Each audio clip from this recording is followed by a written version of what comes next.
I'd like to just say a few words about the Asian and Middle Eastern Blood Cancer Trust, why it's important, a bit more about the organisation, what we do and how you can help as well. Just to take you, just to sort of take a second to think about a particular sort of anecdote.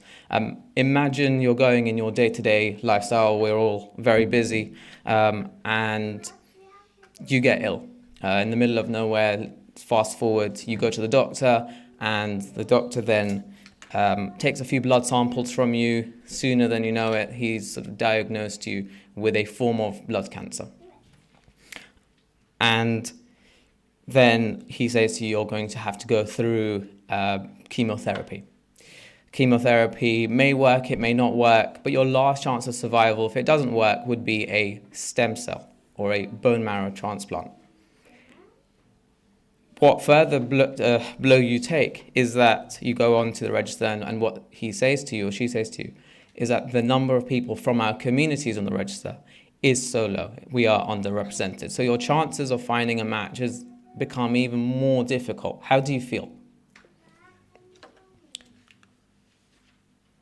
It's very small, so I will speak out as to what it says. But as an organization, we were founded in November 2013, so we have been around for a short while. And our mission is simple.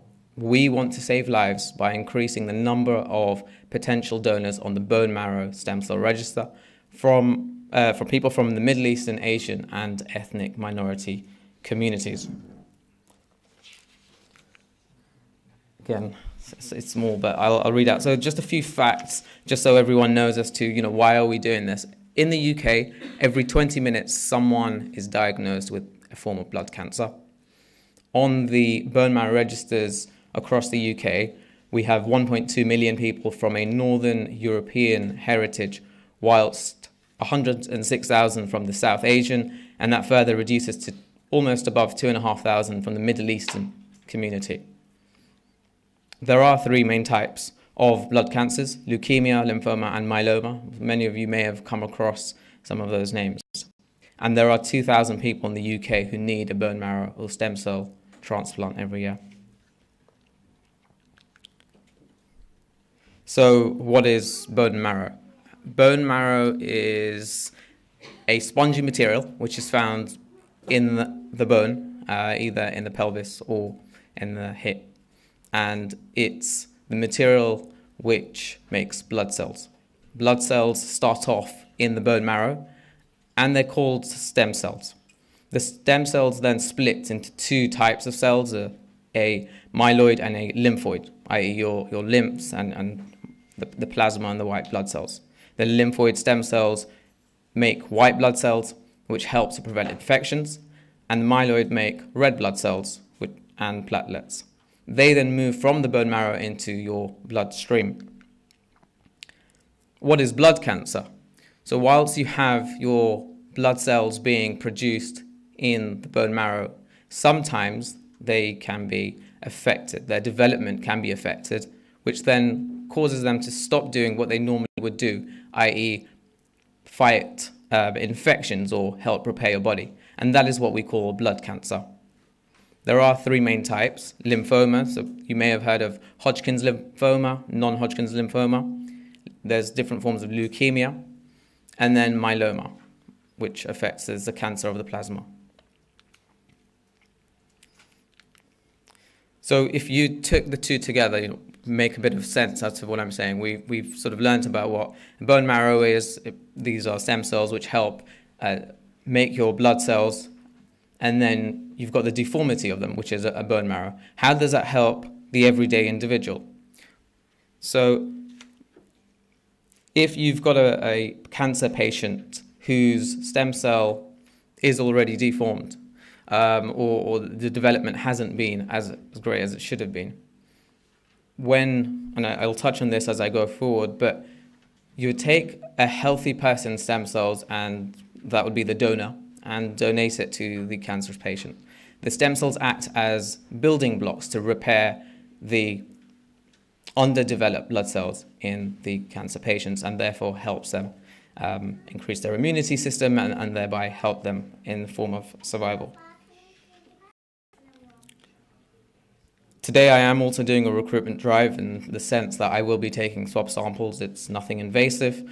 All I'd require is your spit sample, and that then goes off and gets processed. But there are a few criteria which people should be aware of to join the stem cell register. You have to be between the ages of 18 and 55, generally in good health, living in the UK, your weight not being below 50 kilograms, and no adverse medical conditions.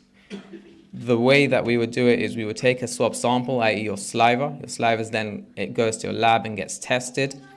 Your tissue type is then identified, and then you receive a donor card in the post between 6 to 8 weeks later.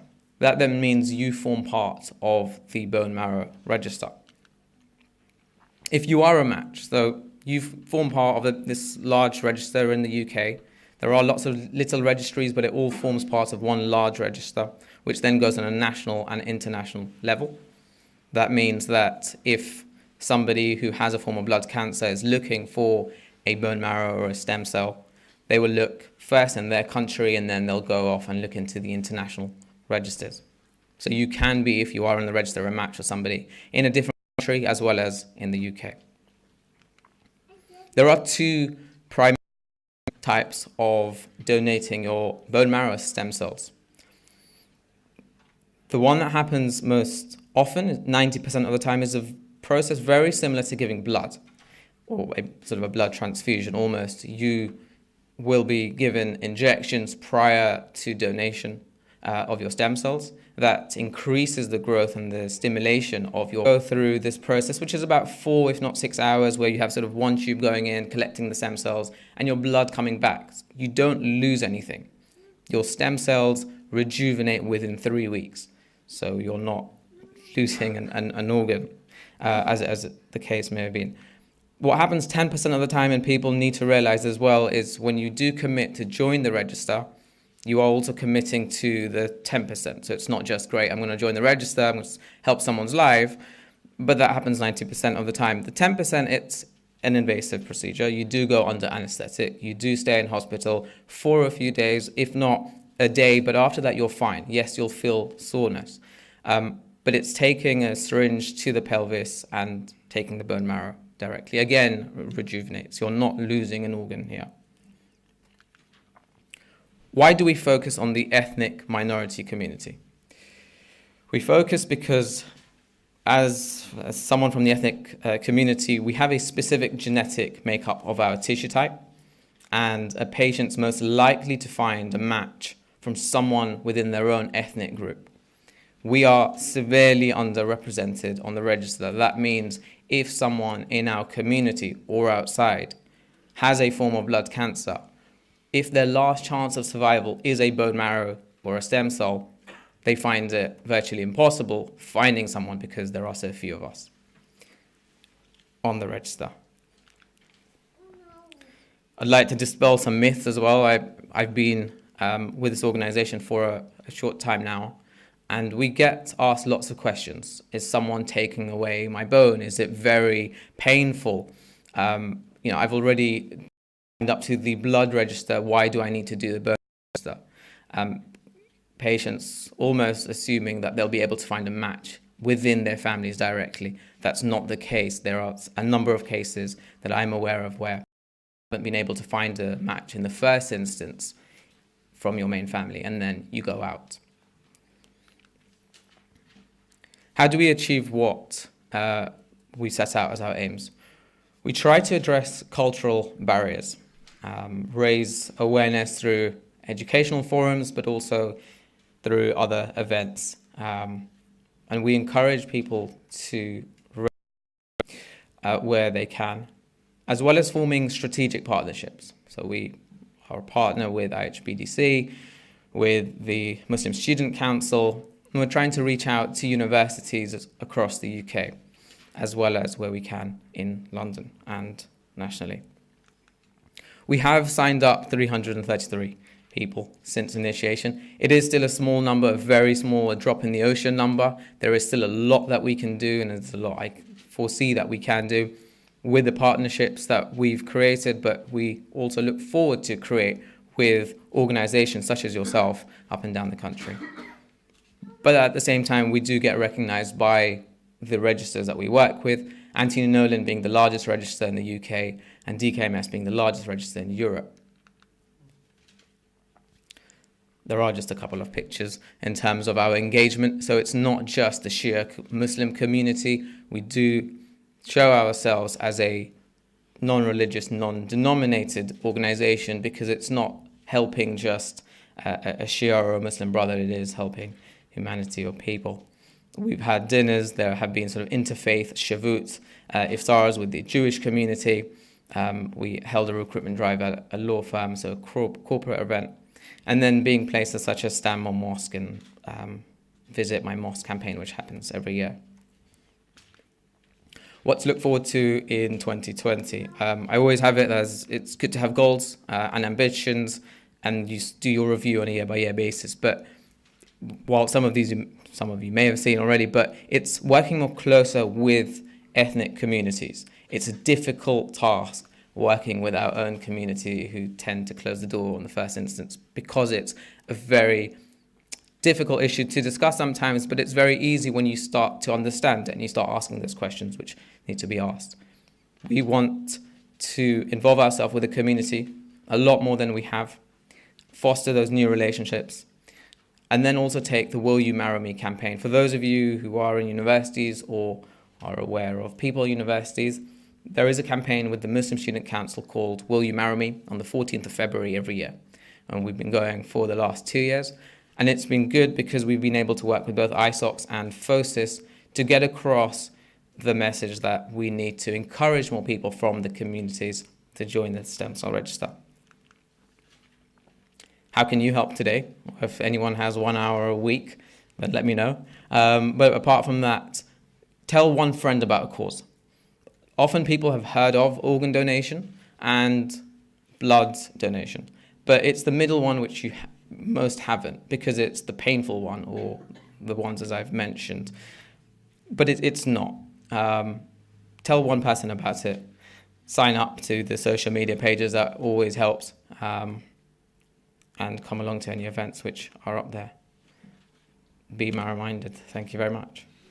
Okay, so I'm just going to go through what is the blood donation campaign, why should we donate blood? This is going very slowly. Who can give blood? The donation process. Why Imam Hussein? Sorry. I'm just gonna... Okay. Islamic rulings, and if you want to volunteer for us, sorry. So what is our vision? Our vision is to create a world where every able Muslim saves lives by donating blood regularly. So it's good to donate blood once, but we want you to donate regularly. Males can donate blood every 3 months, and 4 times a year, and then women can donate up to 3 times a year. So your blood replenishes after a few weeks, so you can donate again, after a few weeks. So what is the blood donation campaign? It was set up in January 2006 in Manchester. We have a partnership with the NHS Blood and Transplant. So we work with them to organise sessions across the UK where people can come and donate blood. We are the first and biggest blood donation campaign of its kind. So we organise specifically, or encourage specifically, Muslims, and then sort of the wider Black and minority ethnic groups as well to donate, and we raise awareness about the importance of it as well. We have ambassadors all across the UK, so from Scotland down to Plymouth. To date, we have managed to save up to over 50,000 lives potentially, which is a really great achievement. So we've got sessions running in up to 28 cities in the country across different times of the year, mainly in Muharram, but we're trying to expand that to sort of several sessions per year as well. We've also expanded globally, so we're in 19 different countries, all of them sort of saying the same message and doing the same thing, and all for the same purpose. We have been endorsed in the past by MPs, and recently our coordinator has received a Points of Light award from ex-Prime Minister Theresa May recently, which is also an achievement to be recognised. Right, sorry.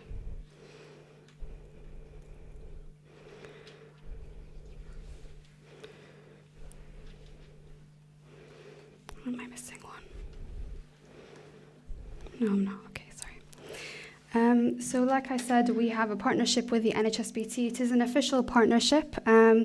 We have a key involvement with their management as well, and they have consulted us in the past regarding certain sessions, how we think it would appeal to the Black and minority ethnic groups. We have come up with a hijab policy as well, so we have discussed with them the issues that our community have and maybe things that might make people feel uncomfortable and the barriers that we have, and try to sort of break that down. So things like drapes to cover the arms for women to make them feel more comfortable, and obviously for hijab purposes. So we've had all these discussions with them, and they're willing to accommodate as well. I'm just going to skip past that part.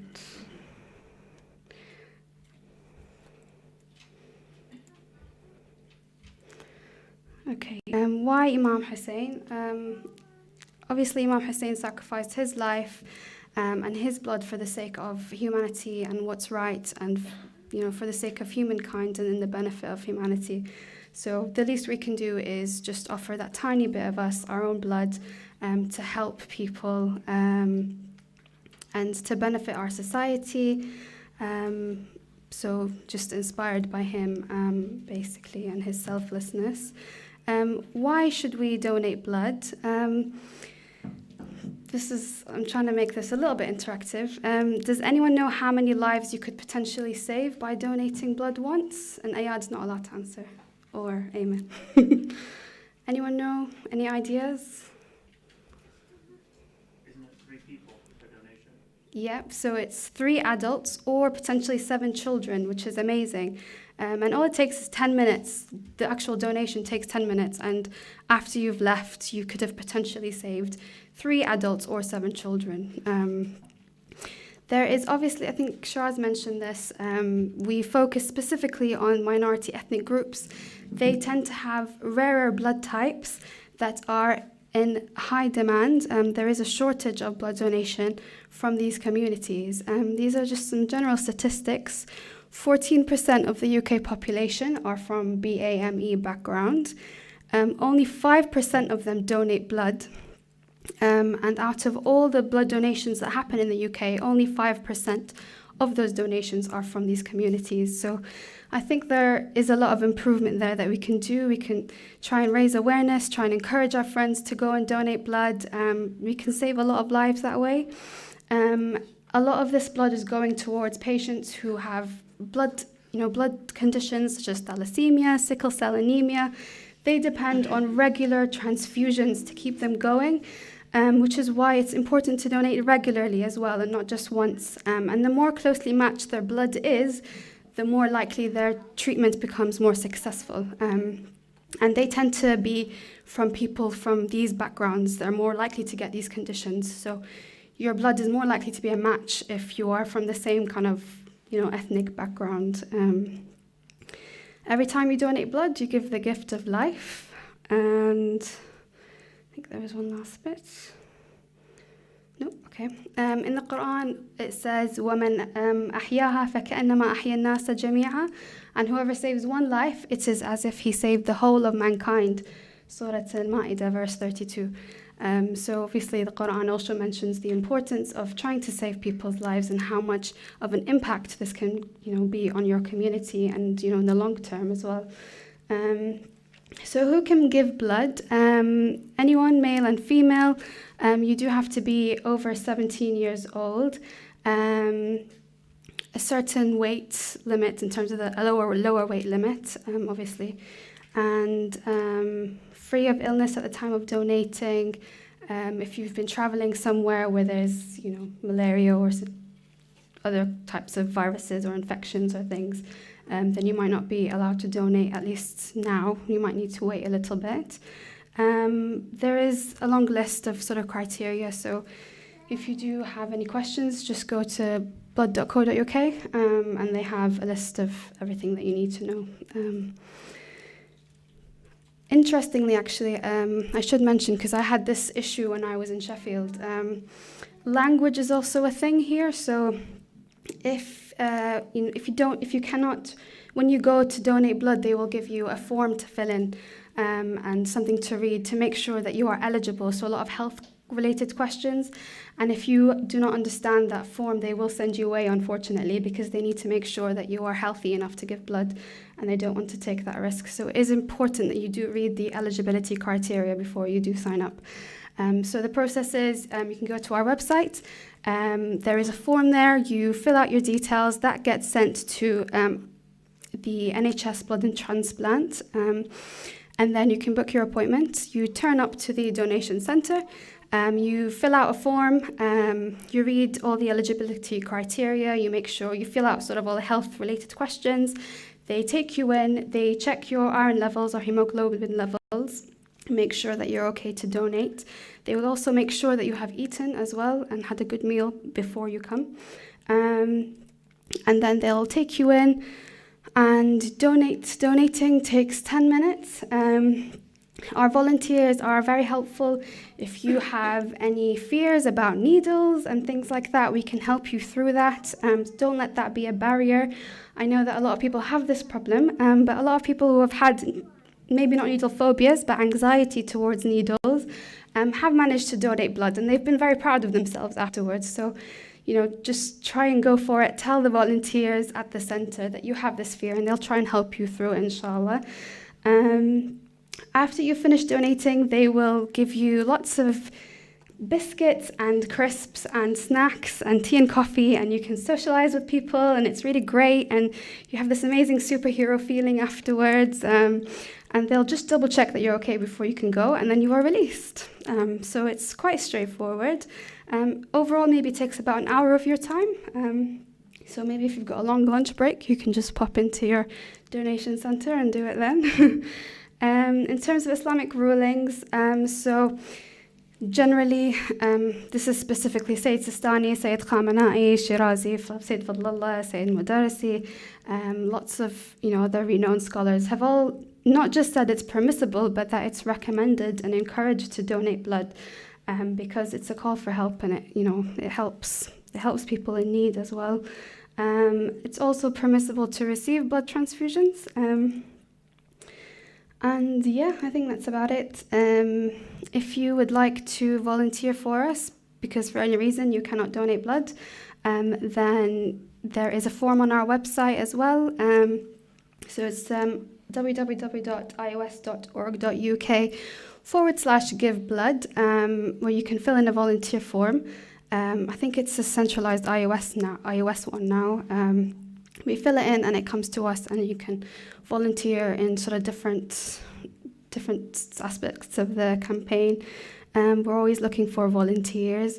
If for any reason you cannot volunteer, then just help by raising awareness, share what we're doing, tell your friends to go and donate. Word of mouth is massive as well. And yeah, thank you for listening. These are all of our sort of, do they call them handles? Social media handles. YouTube, Facebook, Twitter, Instagram. So yeah, just check them out, website as well. And thank you. If you have any questions, I'm happy to answer them as best as I can. Assalamu alaikum. So there's been a renewed interest in the Muslim community regarding organ donation, and this is because there's been a change in the law this year. So we've moved from an opt-in system, which is where when you get your driver's license or any other thing, you go and sign whether you want to become an organ donor or not, and you choose which organs you'd like to donate. Now, this year there's been a change in new legislation, which means that there's a presumption that everybody of a certain age already wants to donate their organs. And so if you don't want to donate your organs, you have to actually go and opt out of donating your organs. So this means that Muslims actually have to think about whether they don't want to save a life, which is a big decision to make, and so we need to have some information regarding that. It is a soft opt-out system, so there was some WhatsApps going around saying that now they'll take everything and you can't stop them and there's nothing you can do, and that's not true. It's a soft opt-out system, so there are safeguards in place. So even if you have not opted out, if your family says, we know that he or she really didn't want to donate their organs, they're not going to go against that. So it's not something to be fearful of, just something to be aware of. The law has already passed, but it'll take about a year to implement. So spring 2020, that's when it'll come into effect, and that gives, maybe 6 months now or so, more than that, to start creating awareness of what's going to happen. These changes, they've already been implemented in Wales for quite a while. And the reason why they went with this change is because when they used to interview people a lot of 66% of British people had said that they would like to donate organs, but actually only 39% had signed up to the organ donor register. So the British Medical Association was really pushing for this change, and they said we need to have a cultural change and a shift in the way that people think, and this can potentially save a lot of lives. Okay. There's a specific need for Muslim donors. I think Sheikh Jaffar Ladak will talk about the statistics of that more, but people from a South Asian and minority backgrounds are more prone to develop certain diseases like end-stage renal failure, which requires either a transplantation or dialysis. Now, a transplantation is always preferable. It means that you can go and live your life to the fullest. Dialysis means you have to spend hours on end a week in a hospital. It's also very expensive on the NHS, so it'll cost around £30,000 per annum per person to provide that treatment. So the transplantation is always a preferable option. The other issue, I was at Great Ormond Street and they had a conference on children in organ donation, and it turns out that Muslim children or babies are more likely to suffer from congenital heart disease, which requires a heart transplant, and sometimes that needs to come from other children. So if people are reluctant to donate their own organs, to donate a child or a baby's organ is much harder. You can have organs donated from anyone, but a suitable organ is most likely to come from someone who shares the same ethnicity as you. And the majority of the UK's Muslims are South Asian, but our statistics show that people from ethnic minorities are much less likely to donate organs, even though they make up a larger percentage of the transplant waiting list. And if you live in certain areas like Birmingham, where I'm from, where there's a high population of Muslims, it can actually take up to 4 to 5 years just to get a transplant.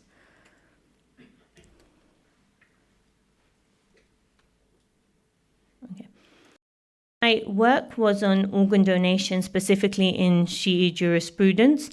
I wasn't just looking at rulings, but more so why do we have these rulings or where do they come from? So it's called the istidlal, which is called the evidence for certain rulings.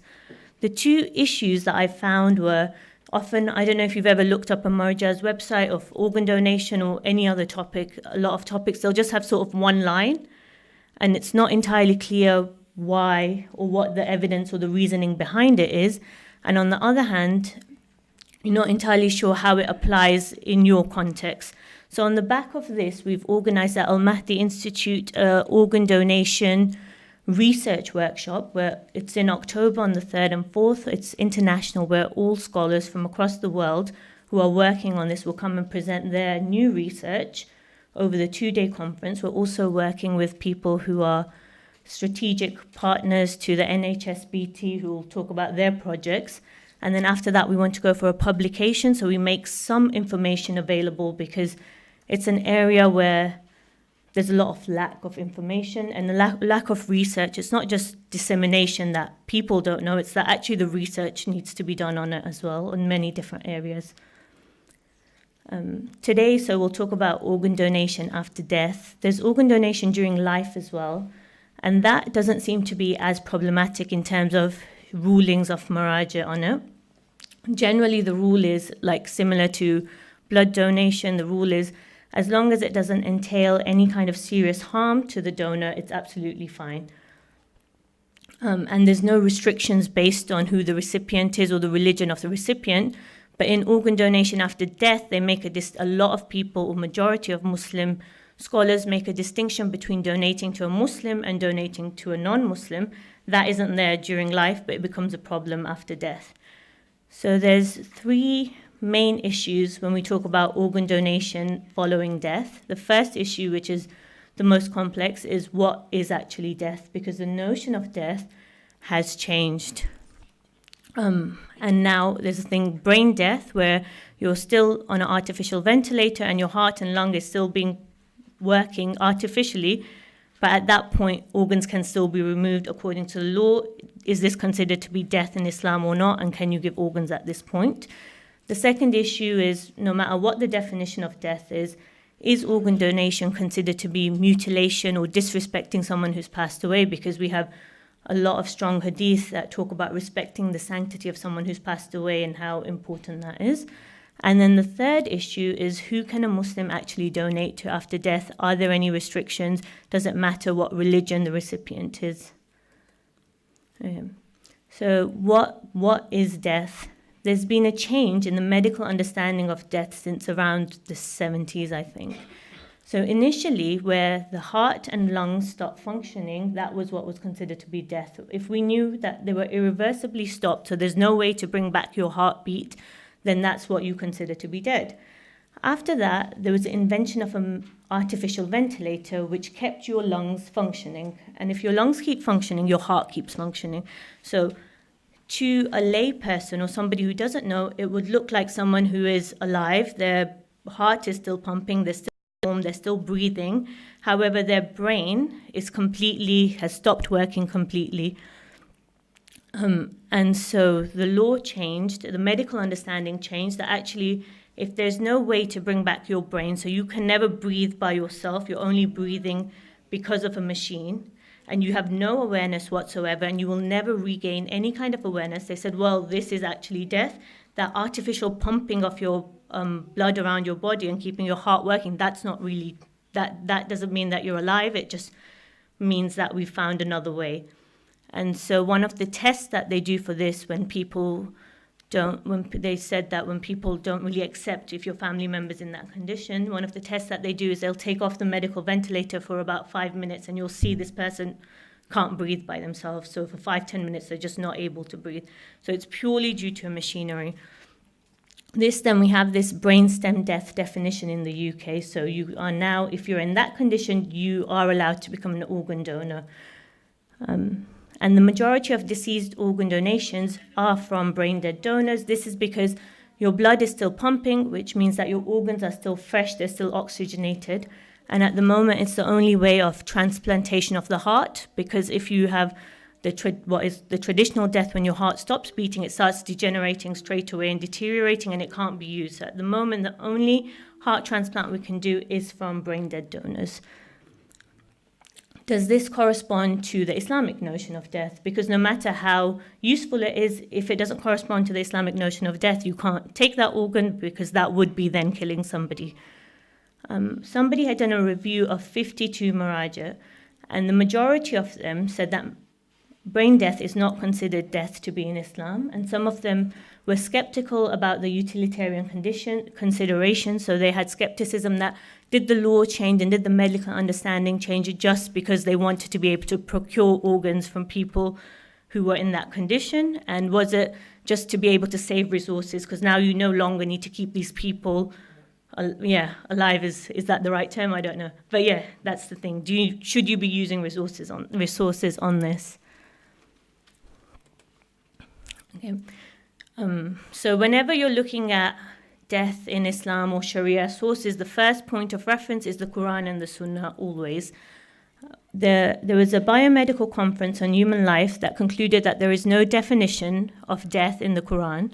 We have this general understanding that death is when the spirit or the ruh departs from the body, but this is a metaphysical description. We can't actually see a spirit departing from the body. So that, in terms of physically starting to define what is death, that doesn't actually give us anything that we can use.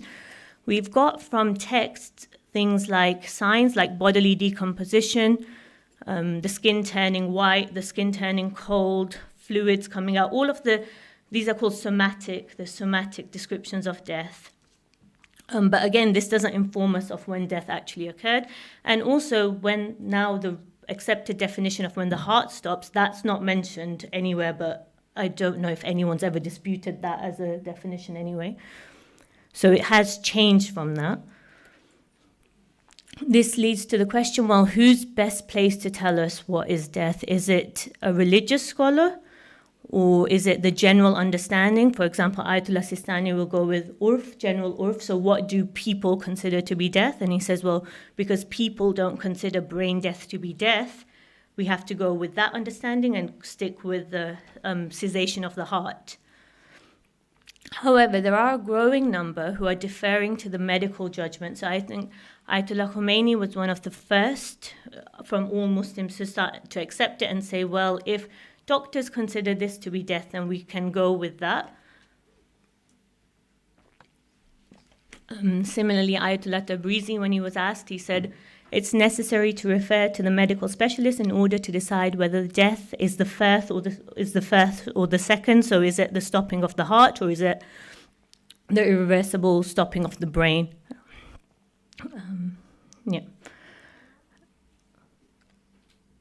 So they consider that the most accurate understanding of death can come from medical specialists because we don't have guidance in the Quran or the Sunnah specifically.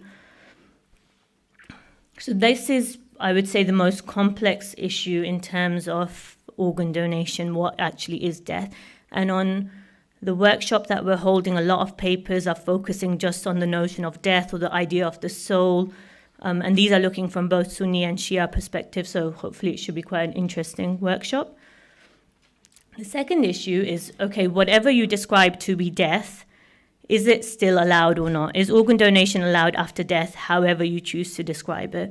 And the problem here has been this idea of mutilating a person who's passed away, because there's a lot of prophetic narrations that say that you're not allowed to mutilate the corpse. They say that the infliction of harm on a dead body is as bad as harming a living person.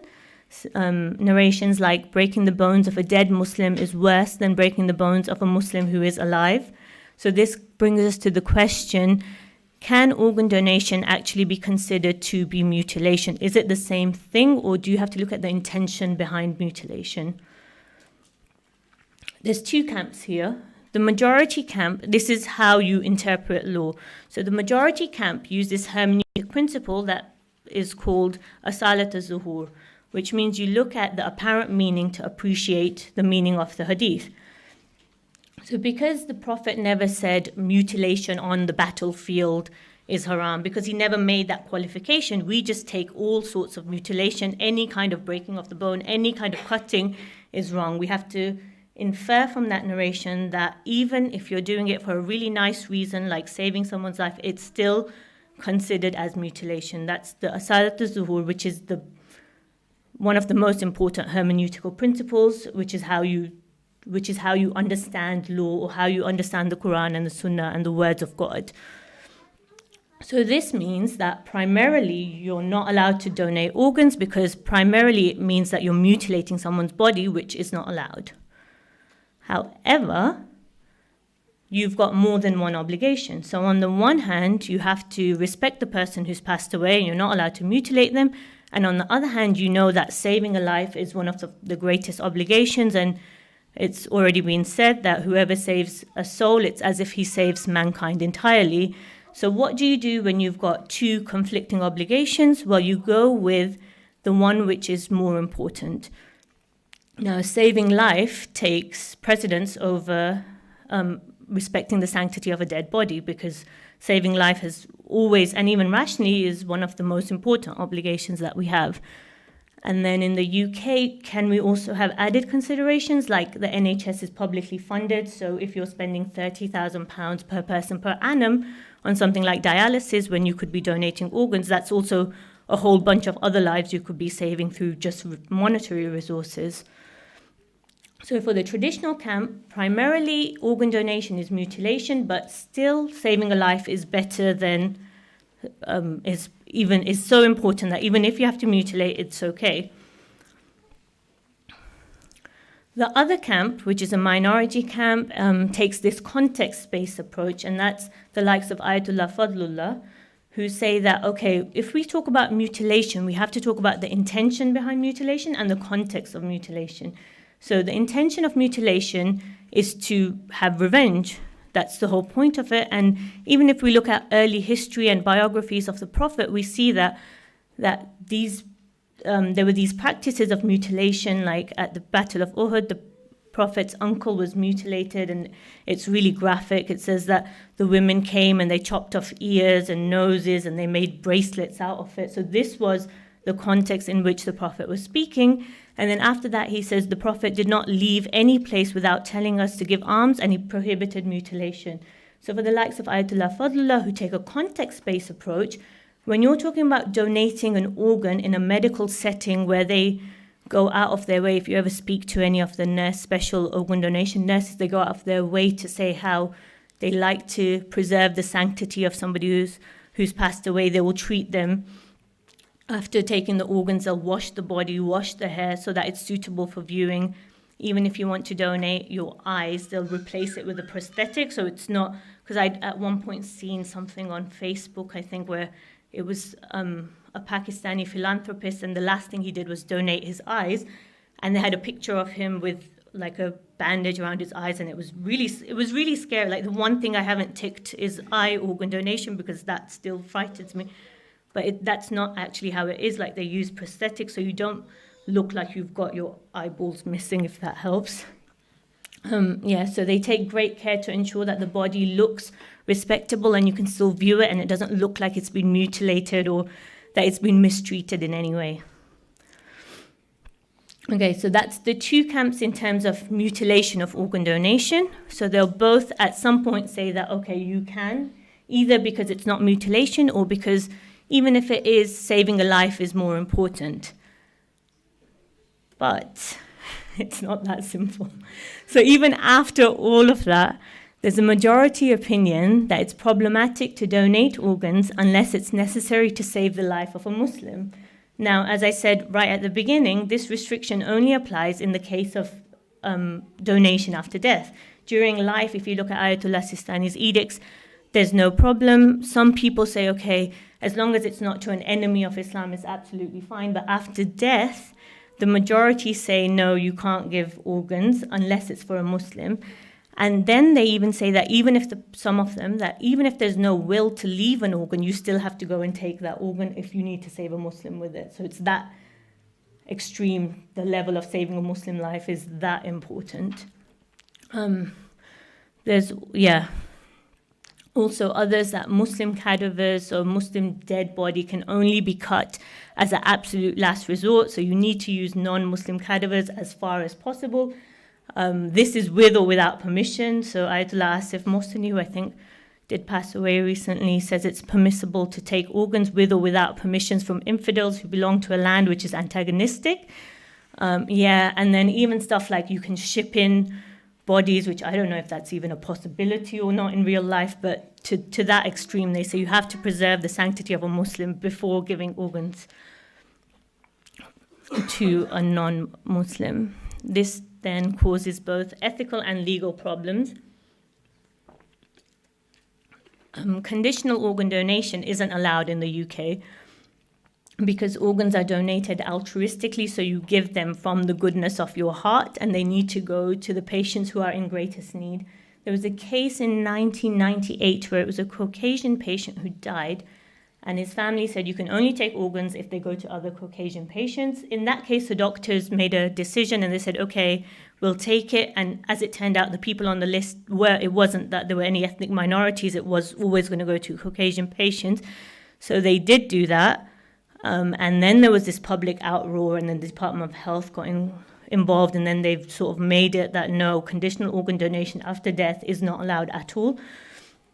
So now if you have rulings that you can't give organs unless it's to save the life of a Muslim, what does that mean? Practically, it means you can't give organs then, because there's no way for you to determine that it will only go to a Muslim. more problematic than legal issues, I think, is the ethical issues, because we have this principle of reciprocity, and anyone who I speak to, this comes up a lot, that, well, if I can take someone's organs, why can't I give it to them? And that, I think, is the biggest problem that people seem to have. And the other issues are, we seem to have this idea of equal value of life, that whoever saves a soul, it's as if he saved mankind. There's no restriction. There's no whoever saves a Muslim life, it's as if he saved the whole of mankind. It's general. So where does this hierarchy come from, or where does this discrimination come from? When I was looking at different works on it, I couldn't find anything. There was no justification for it. There was no reason for it. It's just sort of given. It's just a given that, and I tried to contact Ayatollah Sistani's office for that, and they just sort of send you back the same ruling that obviously I'm capable of reading in the first place, but that's how it works. So this is speculation, but it most likely originated from an outdated paradigm where the world was divided. So you had Dar al-Islam, the land of Islam, and Dar al-Harb. So any land which didn't have a peace treaty with Islam was considered to be a land with which you were at war. And then rights in this time were linked to the place of residence. So you had Muslims who were protected, and then people who lived in Muslim lands who were protected because they were paying money, and then people who weren't, who you had all of these kind of laws that you've had for until quite recently, where the kafir or the person who lives in this land, they have no sanctity. So you're allowed to take their possessions at time of war. You're allowed to take their belongings, their house, their wives. And even when Muslims started migrating to non-Muslim countries, there were all these questions about, does that Muslim have sanctity or not? And this was, I read a study that was looking at scholars from across the Sunni and the Shia faith, where they were all discussing, well, what about that Muslim who lives in a non-Muslim land? Do they have sanctity or not? So it's likely that these kind of rulings come from this paradigm where you had this world of Muslim, land of Islam and land of people who are at war with Islam. Now we have a notion of nation state. It's no land, even a Muslim country. It's no. I don't have a right to migrate to any Muslim country because I'm a Muslim. I only have a right in England because I'm British. So now that paradigm just doesn't even exist at all. So because there's no such thing, does that mean that we now renew and review these kind of rulings? Which I think possibly that's a good study that somebody should do or look into. I'm going to skip this slide because I think I get in trouble for it.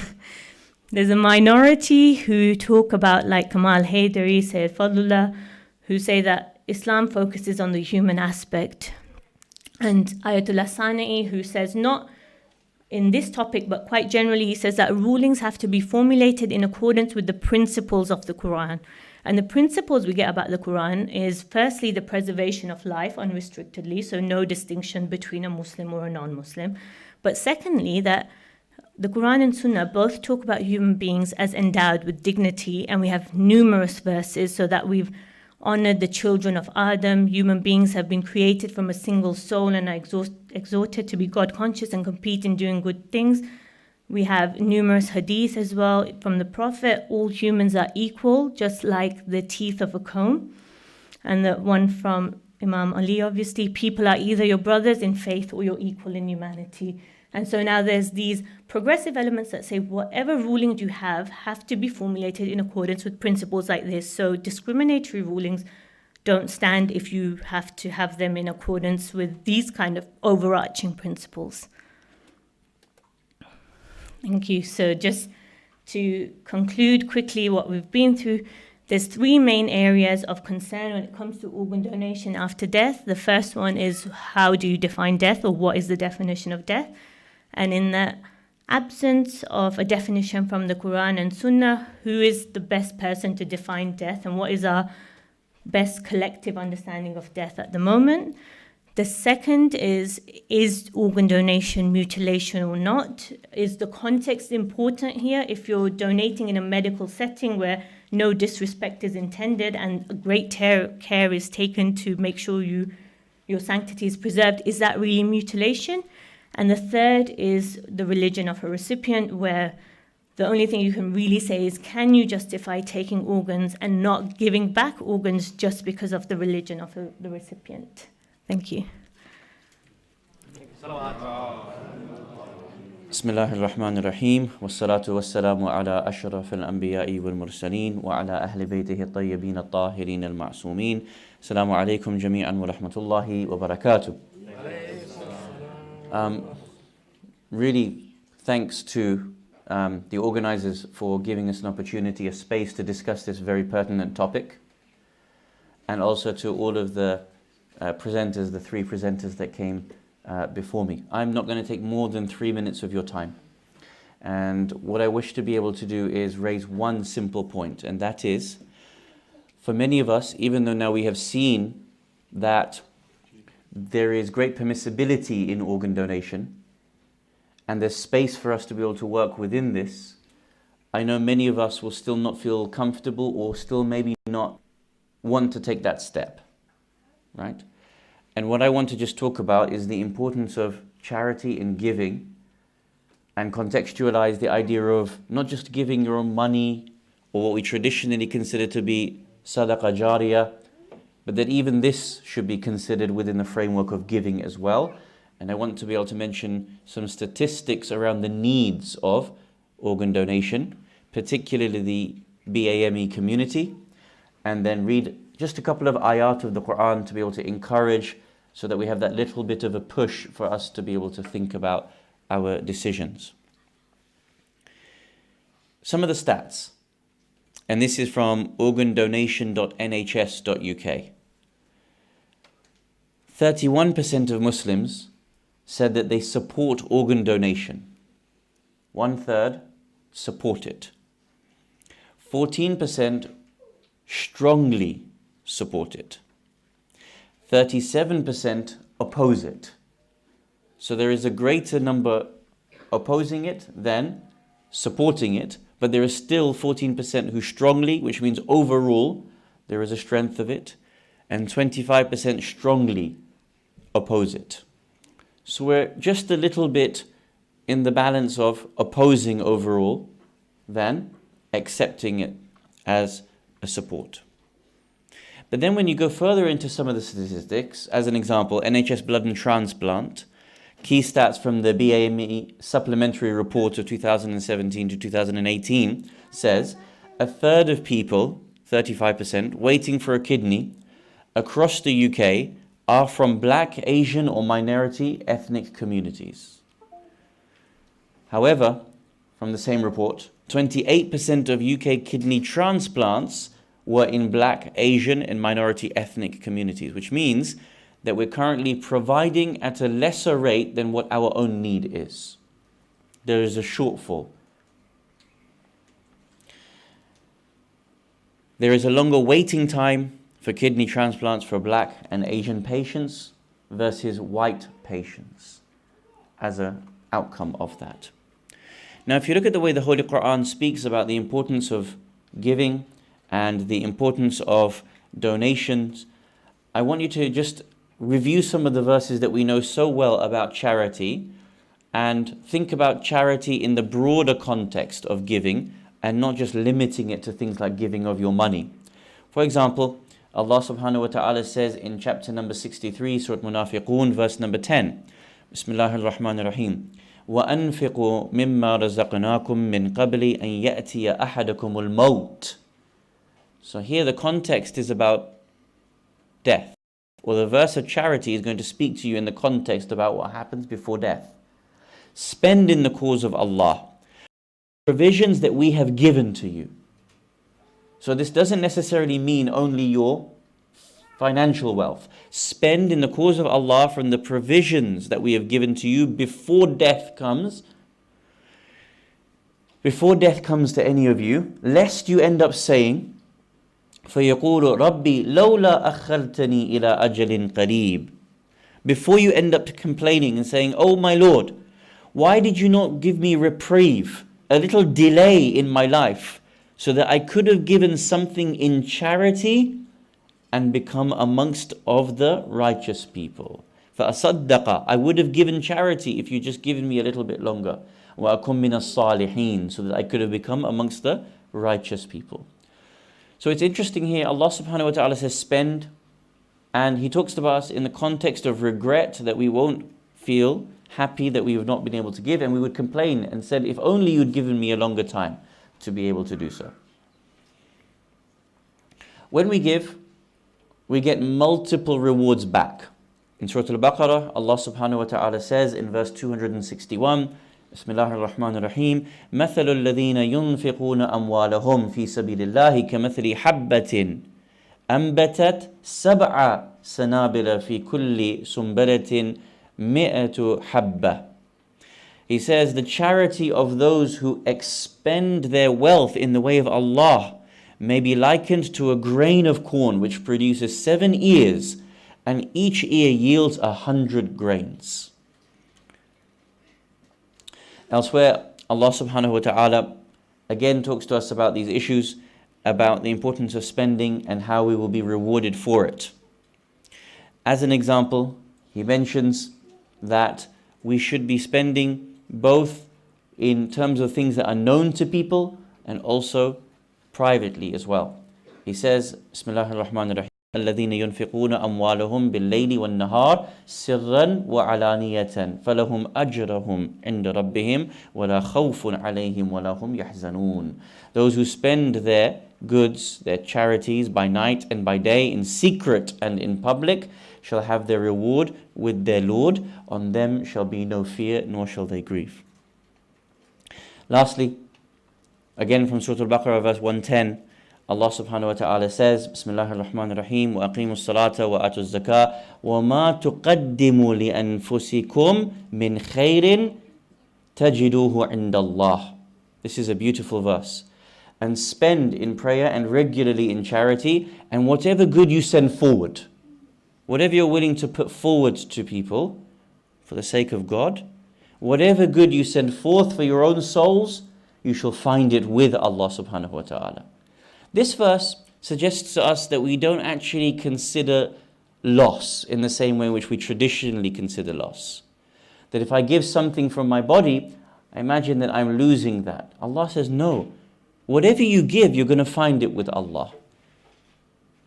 Again, all of these verses are asking us just to reconsider the way in which we traditionally understand our forms of charity.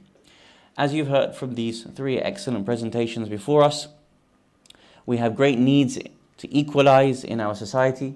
We also want to be known as a community that leads on things. This is what our whole series has been about in this Ashra, about how the Muslim community can take a lead for the next 10 years and be seen as the pace setters in society.